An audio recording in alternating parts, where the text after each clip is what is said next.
اللہ الرحمن الرحیم۔ دوستو، ہم نے سورہ آل عمران کی 19 آیتوں کو پڑھ لیا ہے۔ آج ہم آیت نمبر 20 کی تلاوت، اس کا ترجمہ اور تفسیر کرنے لگے ہیں۔ بسم اللہ الرحمن الرحیم۔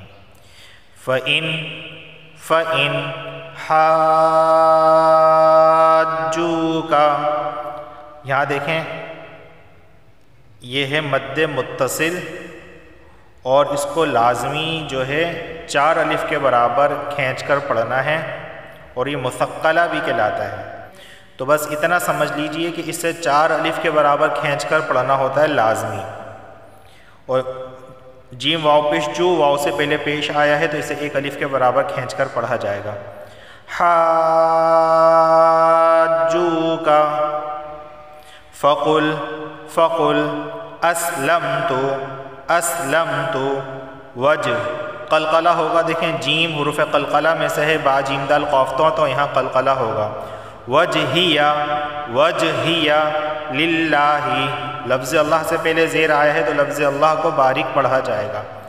ومن اتبعن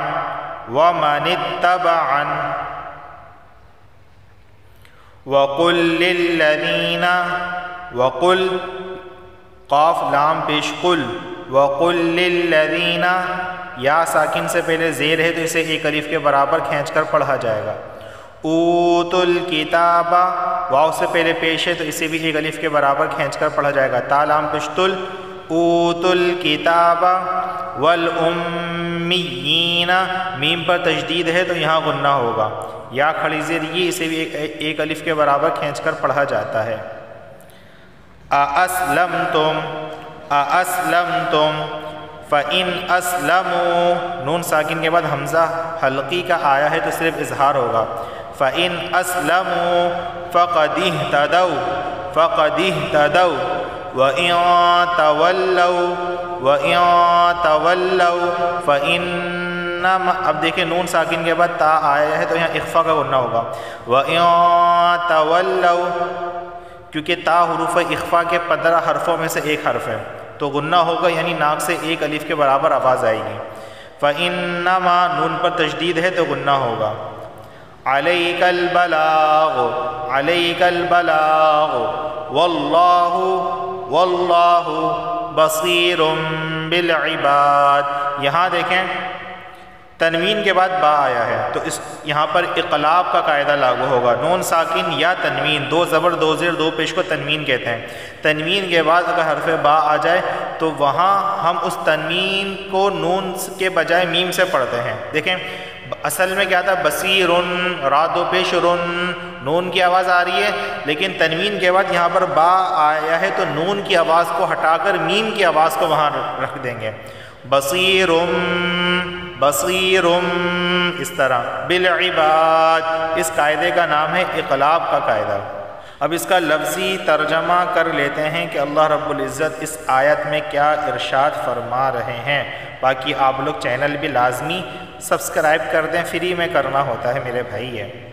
فَإِن، پھر اگر، حاجوک، وہ آپ سے جھگڑیں، فقل، تو کہہ دیں، اسلمت، میں نے جھکا دیا، وجہیہ، اپنا منہ، للہ، اللہ کے لیے، ومن، اور جو، جس، یعنی کہ ومن کا ترجمہ ہے جو لوگوں کے لیے، ومن، اور جو جس،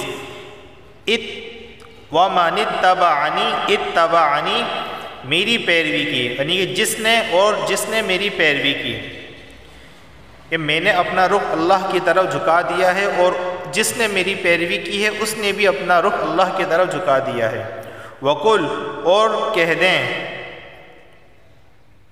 یہ وقل کا ترجمہ کہنا، یہاں پر کہنا جو ہے نا وہ غلط لکھا ہوا، کہ لکھا ہوا ہے، اور کہہ دیں، للذین، وہ جو کہ، اوتوا الکتاب، کتاب دیے گئے، یعنی اہل کتاب مراد ہے، یعنی کہ اہل کتاب سے کہہ دیجئے جن کو کتاب دی گئی ہے۔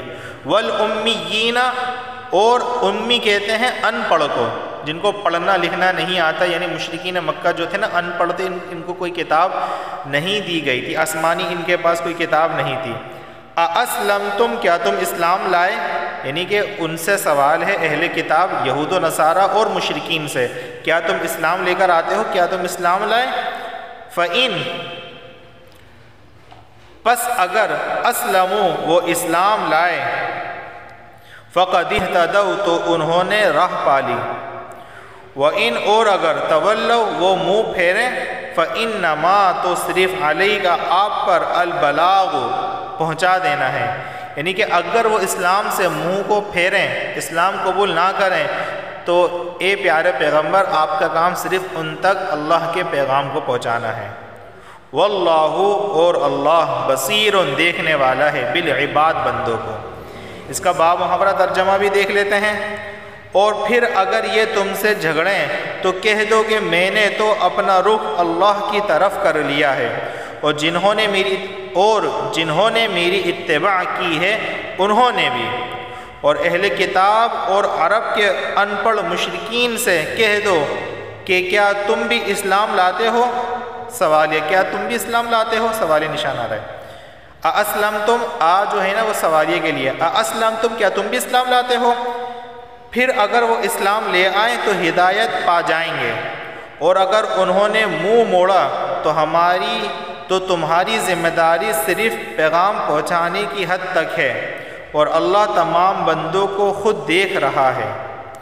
دوستو اس آیت کریمہ کی مختصر تفسیر یہ ہے کہ یہود و نصارہ اور مشرکین مکہ اپنے آپ کو ہدایت پر سمجھتے تھے، سب کا یہی دعویٰ تھا کہ ہم ملت ابراہیمی پر ہیں، مشرکین بھی یہی کہتے تھے کہ ہم ملت ابراہیمی پر ہیں، یہود و نصارہ بھی یہی کہتے تھے ملت ابراہیمی پر ہے، لیکن ملت ابراہیمی کا نام تو اللہ کے آگے سر جھکانا ہے۔ تو پیغمبر صلی اللہ علیہ وسلم نے کہا کہ میں نے تو اپنا رخ اللہ اور میری جو اتباع اور میرا حکم جو مانتے ہیں ان لوگوں نے بھی اپنا رخ اور اپنا منہ اللہ کی طرف جھکا دیا ہے، جو کہ ملت ابراہیمی ہے۔ بس اگر تم لوگ اسلام میں داخل ہو جاتے ہو، اتباع اور پیروی کر لیتے ہو، اللہ کے حکموں پر چل لیتے ہو، تو پھر تمہارے لیے ہدایت ہے۔ یعنی کہ پہلے ان سے سوال ہے کہ کیا تم اسلام لے کر آتے ہو؟ اللہ نے کہہ دیا کہ اگر وہ اسلام لے کر آ گئے تو وہ ہدایت پا جائیں گے، اور اگر انہوں نے اسلام لانے سے منہ موڑ لیا تو آپ کا محمد صلی اللہ علیہ وسلم کام صرف یہ ہے کہ ان تک بات کو پہنچا دینا، اللہ کے حکم کو ان تک پہنچا دینا، یہ آپ کے ذمے ہیں۔ اب وہ ان کی مرضی وہ ایمان لائیں یا نہ لائیں، اگر ایمان لائیں گے اسلام قبول کریں گے تو ہدایت پا لیں گے، وگرنہ ان کے لیے ہم نے دوزخ کی آگ تیار کر رکھی ہے۔ واللہ بصیر بالعباد اور اللہ تعالیٰ تمام بندوں کو دیکھ رہا ہے۔ بالعباد بصیر مانے دیکھنے والا، بالعباد بندوں کو۔ تو دوستو یہ اس آیت کریمہ کی آج کی تفسیر تھی، مختصر اس کا ترجمہ بھی میں نے آپ کو سمجھا دیا ہے۔ اس کا ایک دفعہ ترجمہ اور دیکھ لیتے ہیں۔ فَإِنْ حَاجُّوكَ پس اگر وہ لوگ آپ سے جھگڑا کریں کہ تم دین حق پر نہیں ہو، ہم دین حق پر ہیں، فَقُلْ تو آپ کہہ دیں اسلمت کہ میں نے اپنا رخ پھیر لیا ہے، یعنی کہ میں نے اپنا رخ کو متوجہ کر دیا ہے، وجہیہ اپنے چہرے کو، للہ اللہ کے لیے، یعنی کہ میں نے اپنا سر اپنا چہرہ جھکا دیا ہے اللہ کے لیے، وَمَنِ اتَّبَعَنِ اور انہوں نے بھی جھکا دیا ہے، انہوں نے بھی اپنا چہرہ اللہ کی طرف کر دیا ہے جو میری اتباع کرتے ہیں۔ وَقُلْ لِلَّذِينَ اور کہہ دیں ان لوگوں سے اوتوا الکتاب جن کو کتاب دی گئی ہے، یعنی یہود و نصارہ، والأمیین اور ان پڑھ مشرکین سے بھی کہہ دیں اَأَسْلَمْتُمْ کیا تم اسلام لے کر آتے ہو؟ فَإِنْ أَسْلَمُوا پس اگر وہ اسلام لے آئیں فَقَدِ اهْتَدَوْا تو وہ ہدایت پا جائیں گے، وَإِنْ تَوَلَّوْا اور اگر انہوں نے منہ موڑ لیا فَإِنَّمَا عَلَيْكَ الْبَلَاغُ تو آپ پر صرف ان تک بات پہنچا دینا ہے، حق بات ان تک پہنچا دینا ہے۔ واللہ بصیر بالعباد باقی اللہ تعالیٰ دیکھ رہا ہے بالعباد تمام بندوں کو۔